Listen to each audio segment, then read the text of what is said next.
only been here about 3 years. We're quite new to the district. Most people have been out here somewhere from 17 to 21 years, so we've got a wee way to go before we catch up.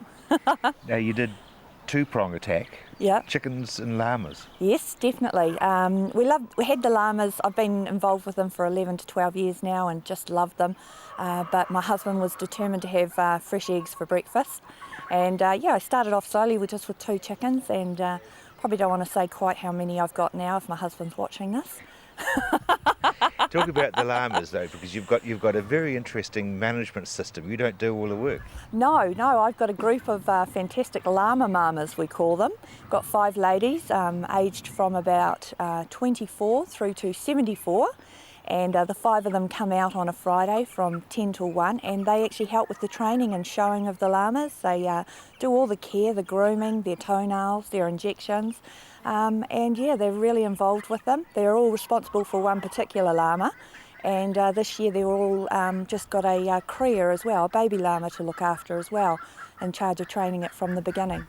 So you're in charge though, you're the overseer. I'm the overseer. So tell me about your llamas.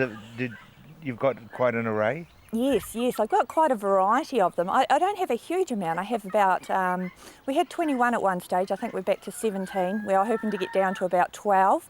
And we've got a lot of different variety in the llamas. I find they all each have an individual personality, and that's what you really fall in love with, is how different they are to each other.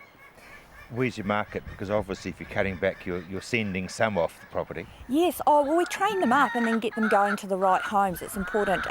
They all have attributes that they're good at. We have some that show potential really early on to be good PR llamas for going to rest homes and hospitals and that. And we do a lot of trekking with them and packing. We do a lot of work with the Department of Conservation up on the Port Hills doing the plantings and that. And some of them are built well to carry big packs, they've got panniers and that, and others are smaller, more gentle, and for rest homes and that, the elderly really love looking at the little cute faces and that, and being inquisitive and going into rooms. They must be rest room or rest home trained rather than house trained.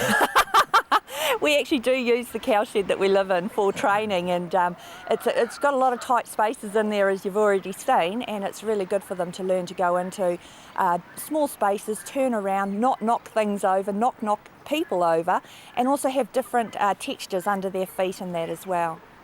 And as far as the house training bit, they obviously can hang on?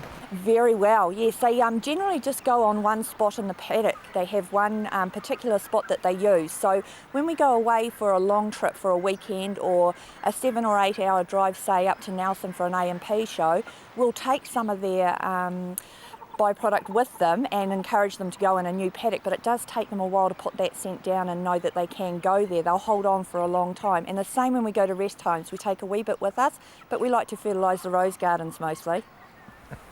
So where to from here? Obviously you've got quite a little industry going with them being as pack animal as well as friendly. Oh yes, we just we've got 6 or 7 crias due next year, so until then we don't know what we're actually going to have until they're born and what their temperament is going to be like. We find that within the first 3 to 4 months they start telling us what they like, what they want to be and where they're going to go. And if it fits into our scheme here with the llama mamas and what they want to do, every month they pick a new rest home or a brunch or a lunch or a probus group to go and visit, then they stay on as part of the team. If not, we find them a new home that's suitable for them to go to. And who's breeding them? Who's owning llamas? A lot of lifestyle farmers and that, I think, are getting into the llamas now because when we got them, it was because I was a bit daunted by sheep to begin with and cows. I didn't know how to flip a sheep and shear it. With the llamas, I can just stand them with a halter on and a lead rope in the paddock, and I hand shear them with a pair of scissors, a spring-loaded pair of scissors. So the fact I could do all their care myself, and they have 2 little toenails, and I could trim them with a pair of garden secateurs really appealed to me. And I think that's what lifestyle farmers are enjoying about them, is their easy care twice a year. And the rest of the time they stand around looking gorgeous in the paddock.